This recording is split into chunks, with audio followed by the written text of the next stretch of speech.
버림받은 사람 5번째, 오늘 혈루병을 알아온 여인. 혈루증. 개역개정판은 혈루증이라고 나오죠. 혈루증. 혈루증이라는 것은 여성의 산부인과 계통에 계속해서 출혈이 나는 겁니다. 출혈, 하혈하는 겁니다. 잘 안 멈춘다고 합니다. 이것이 유출병이라고 레위기에 나오는데, 레위기에는 자, 이 혈루병을 알아온 여인에 대해서 오늘 같이 한번 말씀을 나누고자 합니다. 예수님께서는 주로 사역하실 때, 예수님께서 어디서 사역하셨냐면 어딜까요? 예수님의 사역지가 주로 갈릴리입니다. 갈릴리. 예루살렘이 아닙니다. 예수님의 주 사역지는 갈릴리 호수 중심으로 해서 갈릴리 지역. 왜냐하면 갈릴리 지역에 고아와 혼자 된 여인들, 그 다음에 못 사는 사람들, 병든 자들이 그 갈릴리 호수 지역에 수두룩했어요. 그래서 거기서 사역을 했어요, 예수님께서. 근데 이제 갈릴리 지역 중에서도 거라사 지역이라는 곳이 있습니다. 거라사. 들어보셨죠? 거라사. 거라사 지역에 갔었는데 거기에 어떤 귀신 들린 자가 있었어요. 아주 센 귀신이 들려가지고 그냥 쇠사슬로 묶어놨는데 그 쇠사슬을 끊고 무덤가에 살면서 예수님께서 그 사람에게 안수하고 귀신을 쫓으니까 그 귀신이 그 옆에 있는 농장에 있는 돼지들에게 다 들어갔어요. 그 돼지들에게 귀신이 들어가니까 돼지들이 다 낭떠러지로 떨어져서 다 죽어버렸어요.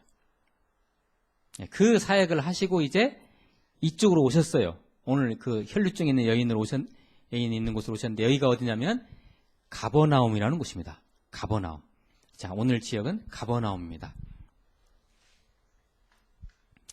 자, 말씀을 잘 보시면서 자, 8장 43절 말씀 제가 먼저 한번 읽습니다. 잘 보세요. 말씀. 그 중에는 자, 이제 예수님께서 거라사에서 그렇게 기적을 행하시고 귀신을 쫓으시고 가버나움을 오시니까 가버나움에 있는 사람들이 그 소문을 다 들었을 거 아니에요.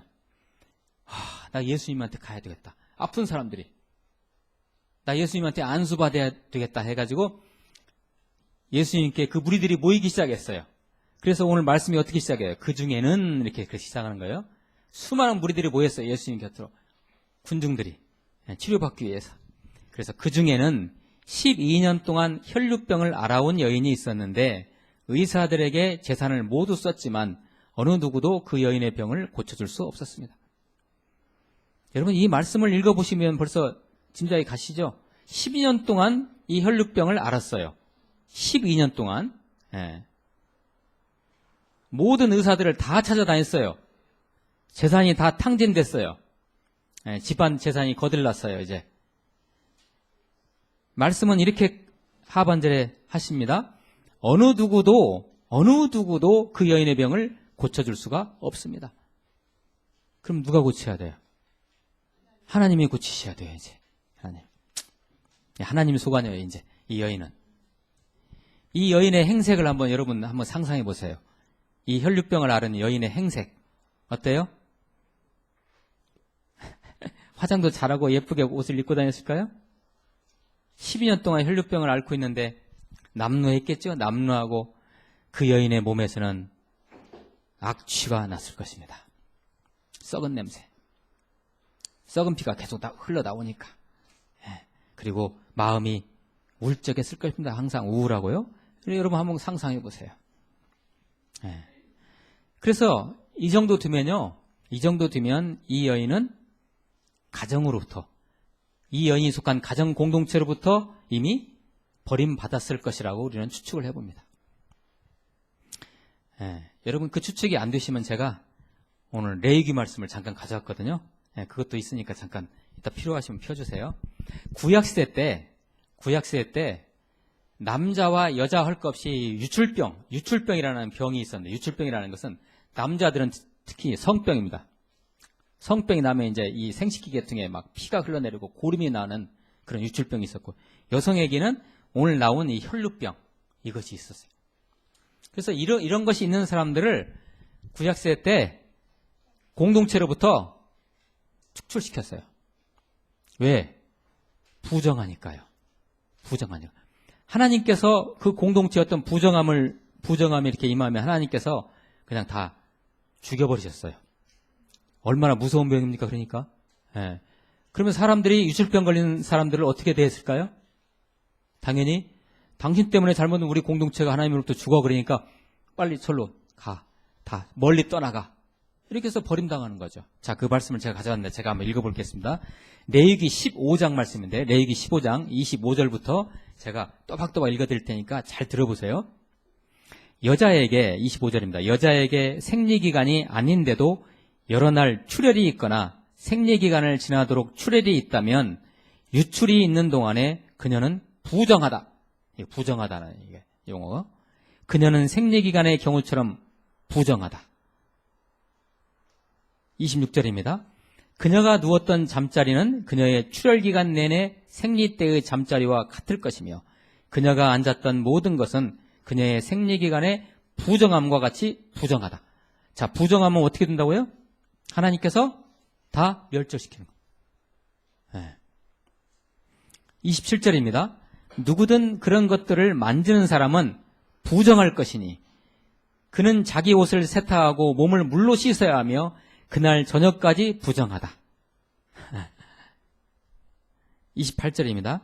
그녀가 피 흘림에서 나았을 때 그녀는 자기를 위해 7일을 헤아려야 하며 이미 나았음에도 불구하고 7일을 더 조심을 하는 거예요. 헤아려야 하며 그 후에 그녀는 정결케 될 것이다. 여기서 끝나는 것이 아닙니다.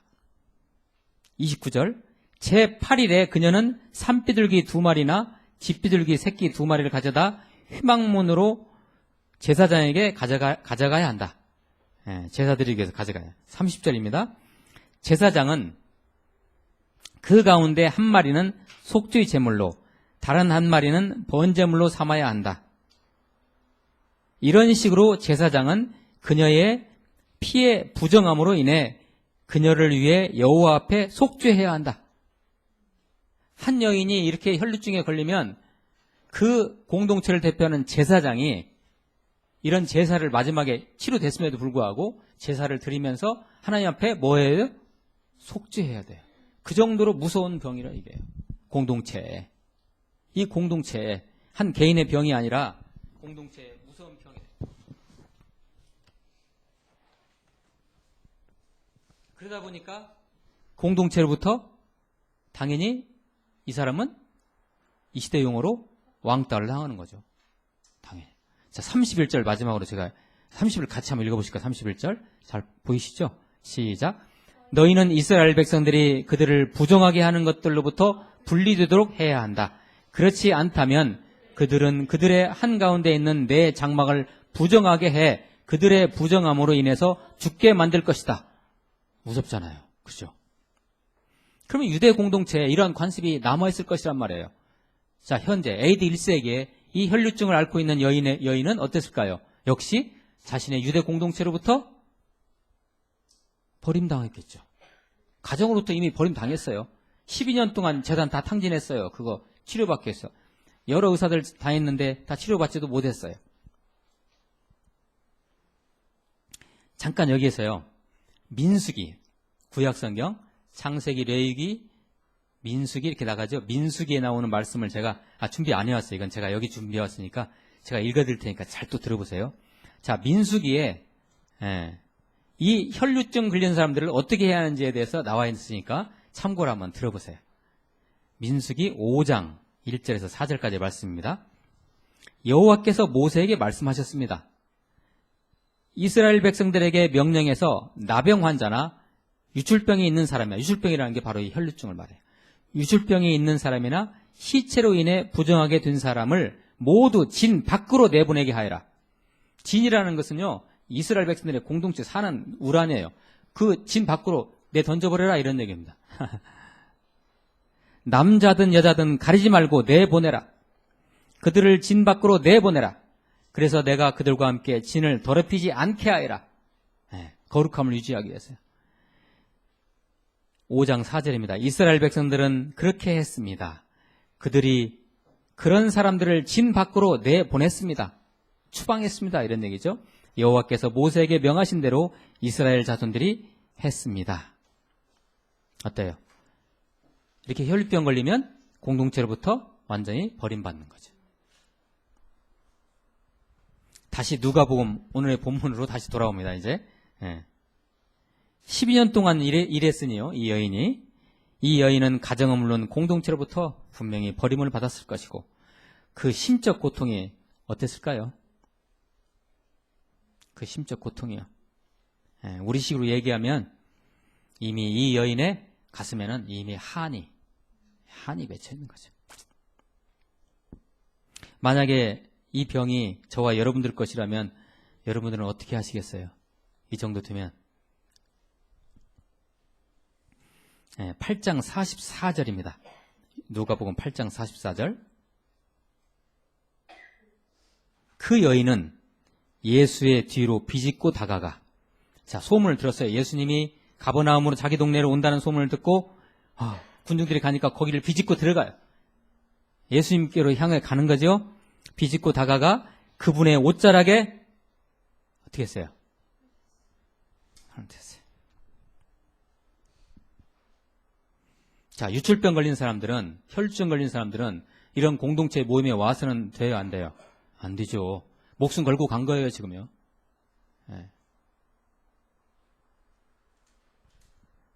그래서 예수님의 옷에, 예수님의 몸에 손을 댄 게 아니라 이렇게 손을 댄 게 아니고요. 이렇게 한 거예요. 그 유대인들이 입고 다니는 그 겉옷 있죠? 거기에 달려있는 술이죠, 술. 그러니까 그 옷도 이렇게 옷 전체를 잡은 것이 아니고요. 주석을 제가 보니까 거기에 달리는 술이 있죠, 술. 그 술을 이렇게 잡았어요. 그 순간 딱 잡아요. 그러자 즉시 출혈이 멈췄습니다. 할렐루야. 여러분, 제가 여러분에게 질문을 드립니다. 능력이 어디서 나왔을까요? 예수님의 몸에 손도 댄 거 아니고 예수님이 안수한 것도 아닌데 그 예수님의 그 옷자락 그 술을 이렇게 잡았는데 그 순간에 출혈이 싹 멈췄다는 것입니다. 45절을 제가 읽어봅니다. 그때 예수께서 누가 내게 손을 댔느냐? 라고 물으셨습니다. 사람들이 모두 만지지 않았다고 하자 나는 안 만졌어요. 나는 안 만졌어요. 했겠죠. 그죠? 주위에 있는 사람들이. 자, 베드로가 말했습니다. 선생님, 많은 사람들이 선생님을 밀어대고 있습니다. 그러니 누가 손을 댄지 누가 어떻게 알아요? 지금 군중들이 너무 분배가지고 많은 사람들이 예수님 선생님을 이렇게 밀치고 있어요. 군중들이 많으니까, 사람들이 많으니까. 베드로가 이렇게 예수님께 설명을 해드려요. 46절을 같이 한번 읽어봅니다. 46절. 시작. 그러자 예수께서 말씀하셨습니다. 누군가가 내게 손을 댔다. 내게서 능력이 나은 것을 알고 있다. 여러분, 예수님이 누구십니까? 그 여인이 이렇게 술을 딱 잡았을 때 그 순간에 혈루증이 멈췄는데 예수님이 몰랐을까요?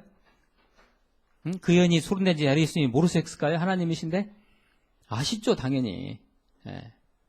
그냥 물어보신 겁니다. 내게서 능력이 나간 것을 알고 있다. 그 순간 예수님의 옷에 달려있는 술이 잡혀있는 그 순간에 예수님으로 몸으로부터 하나님의 그 치료의 능력이 훅 나가는 것을 예수님이 느끼신 거죠. 그죠? 그렇게 설명하고 있죠. 문제는 이겁니다. 여기서부터 이제 그러죠. 누가 손을 댔냐 해서 밝혀졌을 때 손댄 사람이 혈루증이 걸린 여자다 그러면 어떻게 돼요? 이 문제가 심각한 거죠, 이제. 자, 47절. 여러분, 그런 상황을 생각하시고 이제 47절을 보시면 이해가 가실 거예요. 47절을 제가 읽어볼게요. 그러자 여인은 더 이상 숨길 수 없음을 알고 떨면서, 왜 떠는지 이제 짐작하시죠? 떨면서 앞으로 나와 예수의 발 앞에 엎드렸습니다.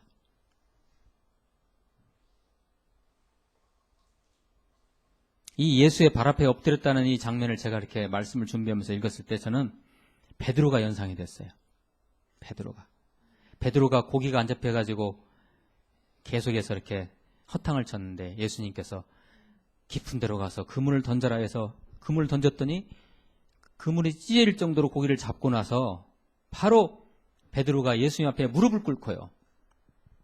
뭐라고 했냐면 고기 많이 잡게 해줘서 고맙습니다라고 한 것이 아니고요. 나는 죄인이로소이다 그래요. 예수님 앞에서 베드로가. 발 앞에 엎드려서, 그런 베드로가 갑자기 연상이 됐습니다. 예수의 발 앞에 엎드려서 나는 죄인입니다, 고쳐주셔서 감사합니다, 아마 그랬을 거 아니에요, 그죠? 엉엉 울었었겠죠. 말씀은 그런 말씀이 안 나오지만,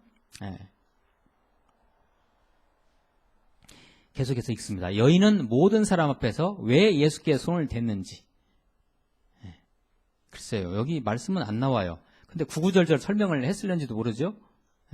나는 12년 동안 재산 다 탕진하고 이렇게 삽니다.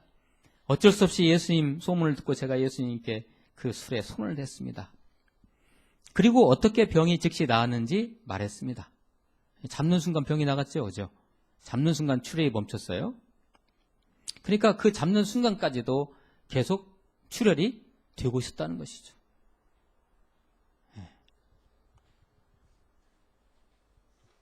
48절 말씀 같이 읽어봅니다. 시작. 그러자 예수께서 여인에게 말씀하셨습니다. 딸아, 내 믿음이 너를 구원했다. 평안히 가거라. 아멘. 야, 뭐가 이 여인을 치료하게 했어요? 그 옷자락이요? 믿음이요. 그 믿음을 가지고 그 술을 잡는 그 순간에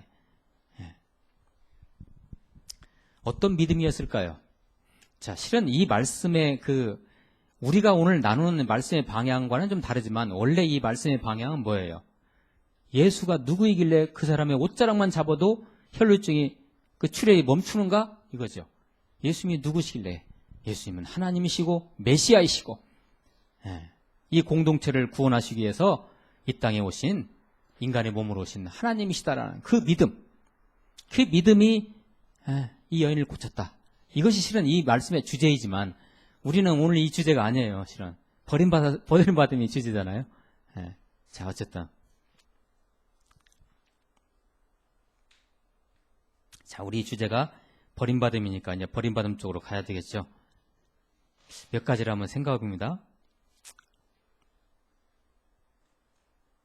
이 여인은 왕따를 당하고 거의 죽어있는 상태죠. 살아있지만 죽어있는 상태죠.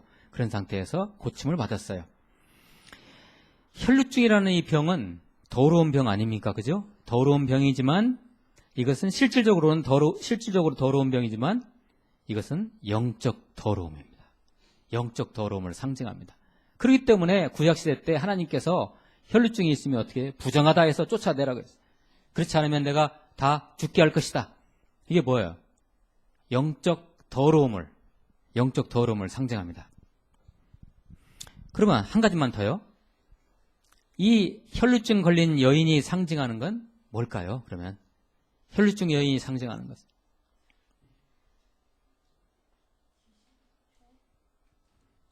여러 가지 다 정답이 될 수 있겠죠. 우리 인간의 실존입니다. 지금 이 시대 살고 있는 우리 얘기입니다. 이건 AD 1세기에 혈루증 여인의 이야기가 아니라 우리 이야기예요. 우리 이야기. 인간의 실존, 죄적 실존이죠. 인간의 세계는 더럽다. 그렇죠? 그러나 반면 하나님 나라는 정결하다. 우리는 지금 인간 세계에 살고 있죠. 그러나 이곳에서 지금 이 예배 드리는 이 처소에서 하나님 나라를 우리는 느낄 수는 없는지요. 그죠? 그게 우리 그리스도인의 실존이 돼야죠. 그냥 가시적으로 보이는 내가 아프고 내가 혈증 걸려있고 이것이 아니라 거기에서 우리가 이미 만난 예수 그리스도를 통한 하나님 나라가 이미 이 땅에 실제하고 있다는 것을, 이 예배 처소에 실제했다는 것을 우리가 믿을 수는 없는지요. 그리고 또 한 가지 한번 생각해 보죠. 이 세상은 이렇게 혈루증 걸린 여인들을 다 버리는 곳이다. 그렇습니다. 가족까지도 버립니다. 지병이 있으면요, 나중에는 어떻게 해요? 그게 인지상정이에요. 그게 우리 인간들이에요. 오랫동안 누워 계신 환자가 있는 집에서는요, 어떤 생각이 들겠어요? 여러 생각이 들겠죠? 그러나 하나님 나라는, 인간의 나라는 이런 환자들을 버리지만 하나님 나라는 어떻게 해요? 그 버린 것을, 버림당함을 용서하고 고쳐주는 겁니다. 우리는 그런 하나님 나라에 이미 속해 있는 자들입니다. 그러죠? 우리는 그런 이미 그런 예수 그리스도의 나라, 그런 나라에 속해 있는 자들이에요. 우리의 정체성이. 자, 이제 말씀을 한번 마무리해 봅니다. 우리가 오늘 혈증 걸린 여인에 대해서 말씀을 우리가 같이 나누면서 이 이야기가 나와는 먼 이야기다라고 생각한다면 우리는 성경을 잘못 읽고 있는 것입니다. 다시 말씀드리지만 누가 혈증 걸린 사람들입니까? 나죠, 다. 내가. 구원받았다고 하는 우리조차도, 우리 구원받았죠. 구원받았다고 하는 우리조차도 매일같이 우리는 더럽게 냄새나게 살고 있지 않습니까? 피를 똘똘 흘리면서, 똑똑 흘리면서 더러운 피를. 그렇게 살아가는 것이 버림받은 것입니다, 실은요. 이미 구원받은 자들이 그것도 팽개치고 버림받은 자처럼 그렇게 살아가는 것이 실제로 그것이 버림받은 거예요. 그것이. 우리 모두가 예수님의 옷자락을 어떻게 해요? 붙잡는 거. 그 심정으로 우리는 매일같이 예배하고 이 땅을 살아가는 것입니다. 세상 것 잡으면요, 세상 것 움켜쥐면 어떻게 돼요? 거기에는 어두움만 있습니다. 죽음만 있습니다. 망함만 있습니다. 그러나 예수님의 옷자락을 잡으면 그 안에는 생명과 소망과 사랑과 하나님의 영광이 있는 것입니다. 예수님의 진리의 세계, 예수님의 현존. 여러분, 우리 안에, 지금 이 예배처소 안에, 우리의 심령 안에 여러분 예수님께서 생명으로 살아계십니까? 그걸 우리는 이미 그 용어로 배웠지 않습니까? 예수님의 현존이라고. 이미 하나님 나라가 우리에게 임했습니다. 이미 임했어요, 우리가. 그러죠? 그러죠? 그렇죠. 예수님의 옷자락을 잡는 그 심정, 그게 뭐예요? 하나님의 예배에, 하나님의 말씀에, 기도에, 찬양에 내 자신을 계속해서 노출시키는 겁니다. 물리적으로 우리가 살고 있는 현실, 거기에 우리 매몰돼서는 안 돼요. 우리가 이렇게 살고 있잖아요. 아, 이런 것도 있구나. 무디교라는 건물이 있구나. 서신동 상가에 있구나. 이런 물리적인 우리가 살고 있는 이런 현실 그 배후에 이미 임한 하나님 나라에 대한 철저한 영적 인식, 이게 너무 중요한 것입니다. 이곳이 바로 하나님 나라입니다. 이게 뭐 죽어서 가는 게 하나님 나라가 아니고요. 그러한 하나님의 실제, 예수님의 실제에 대한 영적 인식을 가지고 살아가는 것이 이미 우리 속에서 뭐가 하나님 나라가 임한 것입니다. 누가 침범하겠습니까? 그런 하나님 나라를. 그렇죠? 끝으로 하나만 더요. 자, 혈루증 걸린 여성 여인 이야기가 우리에게 주는 교훈은, 그 여인은 자신의 혈루증에 대한 현실적 절박한 인식을 일단 했다는 것입니다. 내가 병들었구나. 내가 죽어가고 있구나. 그러나 나는 살아야 된다. 그래서 어떻게든 이 부정한 것에서 내가 벗어나겠다는 어떤 강렬한 의지와 목표의식이 있었습니다. 나 살아야겠다. 가족까지도 나를 버렸지만, 그리고 이제 그것을 벗어나기 위해서 과감하게 이제 어떻게 했어요? 과감한 것이죠? 감히 어떻게 그 군중들 삐짓고 냄새나는 이 여인이, 피를 뚝뚝 흘리는 여인이 어떻게 거기에 들어옵니까? 못 들어와요. 그런데 과감하게 그것을 행동으로 실천했어요. 어떻게, 어떤 마음으로요? 예수님이라면 그분은 하나님이시기 때문에, 그분은 메시아이기 때문에 내 병을 고칠 수 있다는 그 믿음 하나만 가지고 예수님의 옷자락을 붙든 것입니다. 사랑하는 우리 공동체, 무디교 공동체, 동역자 지체 여러분은 어떠십니까? 혹시라도 여러분들이 지금 이러한 인식조차도, 이러한 인식 없이 매일같이를 살아가신다면 각성하시기를, 깨어나시기를 예수 그리스도의 이름으로 축복합니다. 기도하시겠습니다. 하나님, 감사합니다. 우리가 영적 혈루증을 앓고 있지는 않는지요?